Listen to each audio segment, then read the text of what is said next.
Boys, and my poem is titled White Boy Privilege. Dear women, I'm sorry. Dear black people, I'm sorry.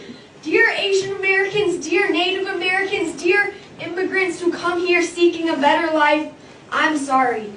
Dear everyone who isn't a middle or upper class white boy, I'm sorry. I have started life at the top of a ladder while you were born on the first rung. I say now that I would change places with you in an instant, but if given the opportunity, would I? Probably not, because to be honest, being privileged is awesome. I'm not saying that you and me on different rungs of the ladder is how I want it to stay. I'm not saying that any part of me has for a moment even liked it that way. I'm just saying that I fucking love being privileged and I'm not ready to give that away. I love it because I can say fucking and not one of you is attributing that to the fact that everyone with my skin color has a dirty mouth. I love it because I don't have to spend an hour every morning putting on makeup to meet other people's standards. I love it because I can worry about what kind of food is on my plate instead of whether or not there will be food on my plate. I love it because when I see a police officer, I see someone who's on my side.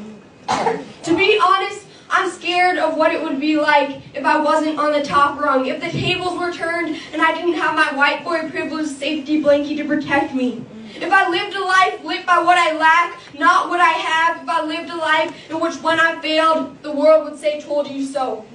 If I lived the life that you live. When I was born, I had a success story already written for me. You were given a pen and no paper. I've always felt that that's unfair, but I've never dared to speak up because I've been too scared. Well, now I realize that there's enough blankie to be shared. Everyone should have the privileges that I have. In fact, they should be rights instead. Everyone's story should be written, so all they have to do is get it read. Enough said.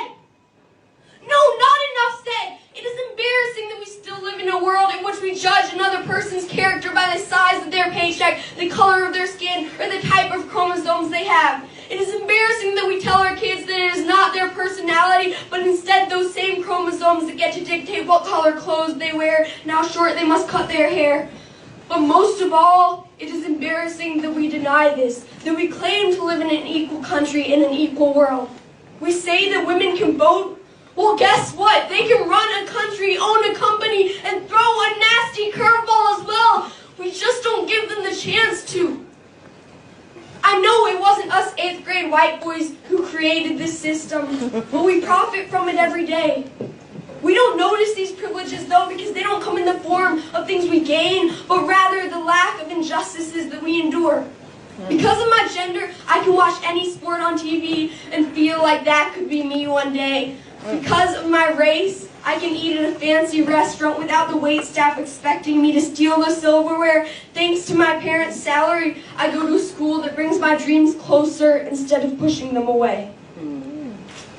Dear white boys, I'm not sorry. I don't care if you think the feminists are taking over the world or the Black Lives Matter movement has gotten a little too strong, because that's bullshit. I get that change can be scary, but equality shouldn't be. Hey, white boys, it's time to act like a woman, to be strong and make a difference. It's time to let go of that fear. It's time to take that ladder and turn it into a bridge.